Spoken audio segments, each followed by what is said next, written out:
Assalamualaikum warahmatullahi wabarakatuh. Alhamdulillah wassalatu wassalamu ala Rasulillah Muhammad bin Abdullah wa ala alihi wa sahbihi wa mawala ma ba'd. Anakku sekalian, pada pertemuan kali ini kita akan membahas tentang jinayah.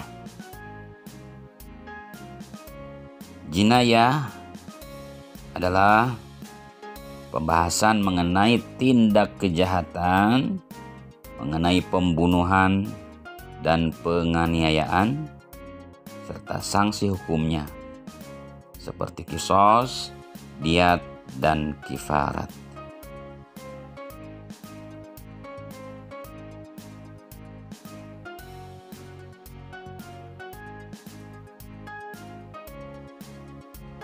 Yang pertama adalah pembunuhan. Membunuh artinya melenyapkan nyawa seseorang, baik dengan sengaja ataupun tidak sengaja, dengan alat yang mematikan ataupun tidak mematikan. Di dalam Islam ada beberapa macam pembunuhan. Yang pertama adalah pembunuhan yang dilakukan dengan sengaja, atau istilahnya adalah qatlu amdin, yaitu suatu pembunuhan yang telah direncanakan dengan memakai alat yang biasanya mematikan seseorang. Dikatakan membunuh dengan sengaja apabila pembunuh tersebut telah baligh dan mempunyai niat atau rencana untuk melakukan pembunuhan, memakai alat yang biasanya mematikan manusia. Sedangkan orang yang terbunuh adalah orang baik-baik. Contoh pembunuhan sengaja adalah seperti membacok korban, menembak dengan senjata api, memukul dengan benda keras, mengilas dengan mobil, mengalirkan listrik ke tubuh si korban, dan sebagainya. Yang kedua adalah pembunuhan seperti sengaja atau qatla syibhi amdin.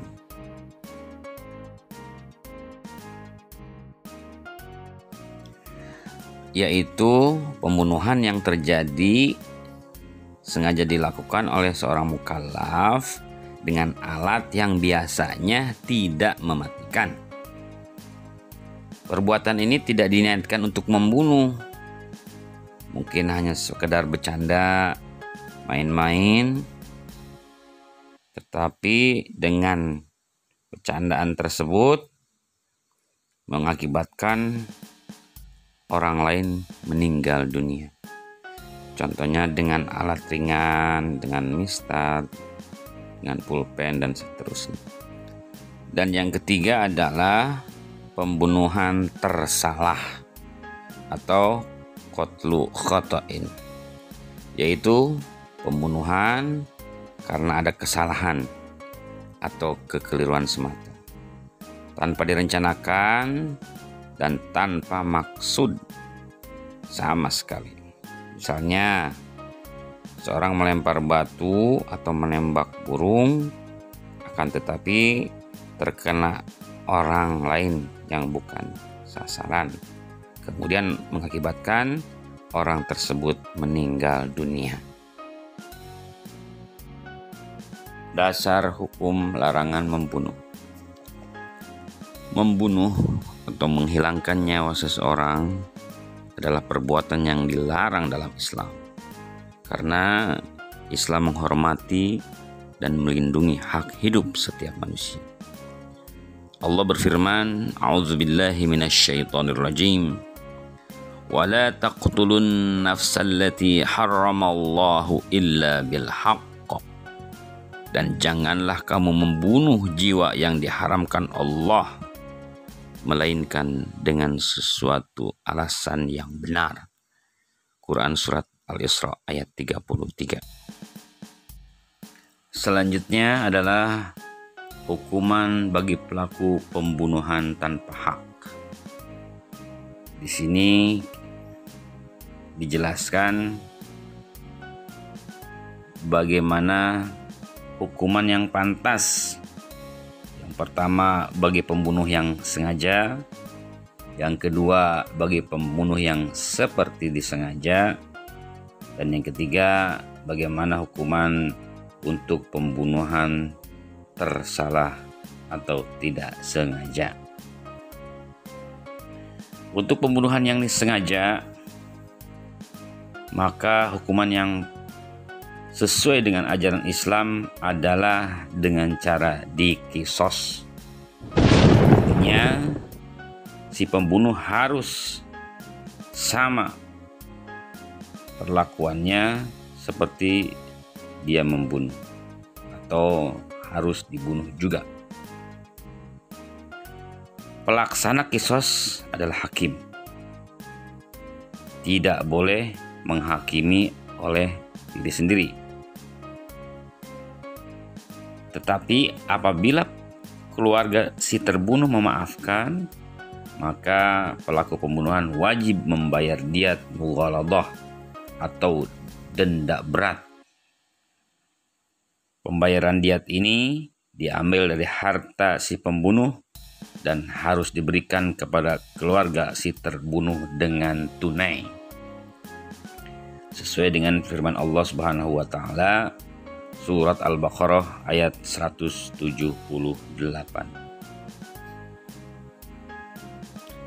Setidaknya orang yang membunuh telah melanggar 3 macam hak, yaitu hak Allah, hak ahli waris yang terbunuh, dan hak yang terbunuh. Artinya balasan di dunia terserah kepada ahli waris. Apakah dilaksanakan kisos atau diampuni dengan pembayaran diat. Mengenai hak si pembunuh, Allah akan memberikan balasan di akhirat kelak. Kemudian untuk hukuman pembunuhan seperti sengaja atau dengan kata lain tidak ada niat ingin membunuh dan juga menggunakan alat-alat yang umumnya tidak membunuh,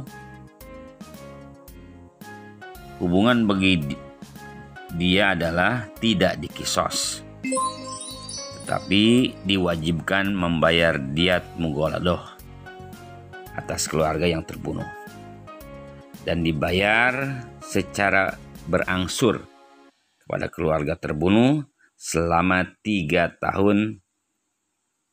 Setiap tahun dibayarnya berarti sepertiganya. Rasulullah SAW bersabda, "Ala inna diyatal khata'i wa shibhil amdi ma kana bis sawti wal 'asa mi'atu minal ibil minha arba'una fi butuniha auladuha." Ingatlah bahwa denda bagi pembunuhan tersalah seperti sengaja itu kalau dengan cambuk dan tongkat ialah 100 ekor unta, 40 diantaranya yang sedang bunting. Kemudian yang ketiga adalah hukuman bagi pembunuhan tersalah atau karena keliru, tidak sengaja. Dalam bahasa Arab disebut dengan qatlu khata'in, atau dalam ilmu fikih disebut sebagai seorang yang melakukan tindakan mubah seperti latihan nembak atau memburu, namun ternyata ia salah sasaran dan mengenai seseorang hingga meninggal dunia, maka hukumannya adalah juga tidak dikisos, melainkan mewajibkan membayar diat mukhaffafah atau denda ringan yang harus dibayarkan kepada keluarga terbunuh dengan bayaran selama 3 tahun, tiap tahun sepertiganya. Selain harus membayar diat, si pembunuh tersalah juga harus membayar kifarat. Allah berfirman, "A'udzubillahi minasyaitonirrajim. Wa man qatala mu'minan khata'an fatahriru raqabatin mu'minatin wa diyatun musallamatun ila ahli. Dan barang siapa membunuh seorang mukmin karena tersalah, hendaklah ia harus memerdekakan seseorang hamba sahaya yang beriman, serta membayar diat yang diserahkan kepada keluarganya yang terbunuh. Quran Surat An-Nisa ayat 92.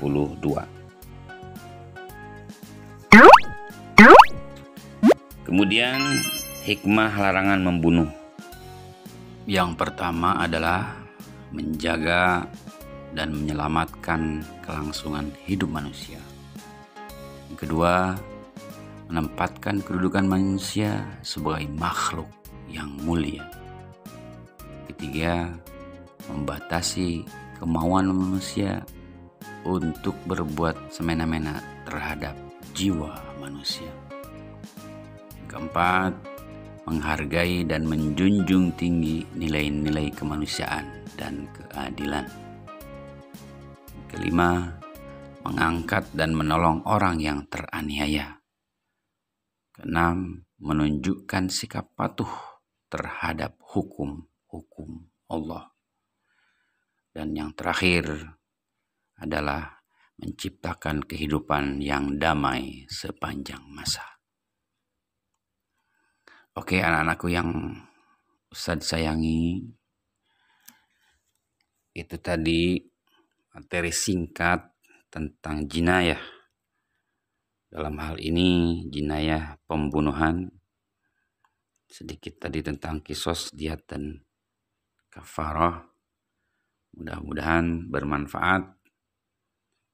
Tolong disimak baik-baik dan tonton sampai selesai. Mudah-mudahan semuanya diberikan ilmu yang bermanfaat oleh Allah Subhanahu wa taala. Billahi taufiq wal hidayah. Assalamualaikum warahmatullahi wabarakatuh.